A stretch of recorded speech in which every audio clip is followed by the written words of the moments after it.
इस्लाम के इतिहास में एक दिन ऐसा आया जिसने न केवल मुसलमानों की सोच बदल दी बल्कि नेतृत्व और धार्मिक जिम्मेदारी की दिशा तय की। ये दिन है ईद गदीर।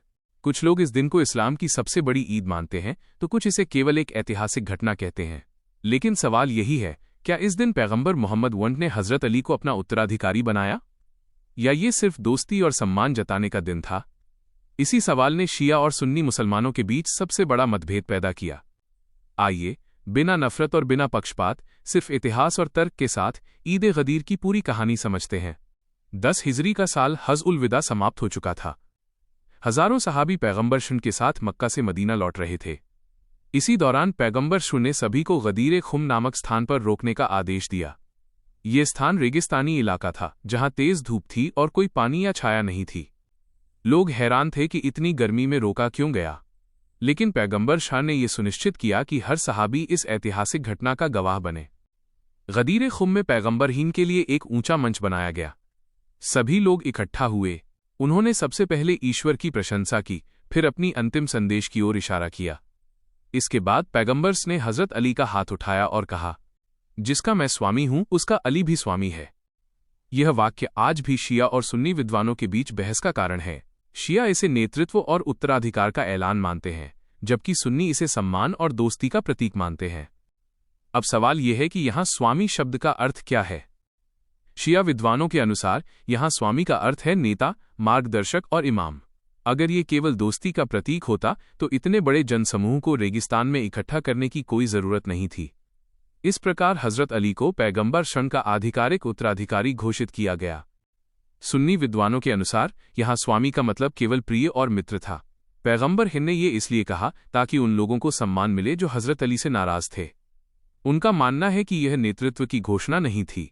इस घटना से जुड़ी कुरान की एक आयत भी है, आज मैंने तुम्हारे लिए तुम्हारा धर्म पूर्ण कर दिया, सूरह मायदा 3। शिया मानते हैं कि ये आयत गदीर के बाद नाजिल हुई, जिसका मतलब है कि धर्म तब पूर्ण हुआ जब हजरत अली को इमाम घोषित किया गया। सुन्नी मानते हैं कि ये आयत हज के दौरान उतरी और इसका मतलब है कि धार्मिक नियम और इबादत पूर्ण हुई। एक ही आयत, दो अलग अर्थ, यही इतिहास की जटिलता है। शिया इतिहासकारों के अनुसार सभी सहाबा ने हजरत अली को खुलकर स्वीकार किया और उनका हाथ थामा। सुन्नी विद्वान मानते हैं कि ये केवल सम्मान और मुबारकबाद थी, सत्ता या नेतृत्व की शपथ नहीं। यही अंतर आज भी बहस का आधार है। शिया मुसलमान इस दिन को धर्म की पूर्णता और हजरत अली की इमामत का उत्सव मानते हैं। गरीबों को खाना देना, नमाज पढ़ना और धार्मिक बातें साझा करना उनकी परंपरा है। इसे वे सबसे बड़ी ईद मानते हैं। सुन्नी मुसलमान इसे ईद नहीं मानते, वे इसे एक विशेष अवसर और ऐतिहासिक दिन के रूप में याद करते हैं। उनकी ईद केवल ईद उल फित्र, ईद उल अधा। यहां भी सोच का अंतर साफ दिखता है। यह मतभेद केवल इतिहास नहीं है, यह नेतृत्व और अधिकार का सवाल है। शिया इमामत पर विश्वास रखते हैं, जबकि सुन्नी खिलाफत और सलाहशाही पर भरोसा रखते हैं। ईद गदीर केवल एक दिन नहीं है, यह इस्लाम में नेतृत्व, धर्म और इतिहास की दिशा तय करने वाला दिन है। शिया इसे ईद मानते हैं, सुन्नी इसे सम्मान और दोस्ती का प्रतीक। लेकिन एक बात सभी सहमत हैं, हजरत अली से प्रेम और सम्मान हर मुसलमान के लिए अनिवार्य है। इतिहास को जानना और समझना हमारी जिम्मेदारी है, न कि नफरत फैलाना। ईद गदीर मुबारक हो। क्या आप इस विषय पर किसी खास ऐतिहासिक संदर्भ या किसी विशेष विद्वान के तर्क के बारे में और जानना चाहेंगे?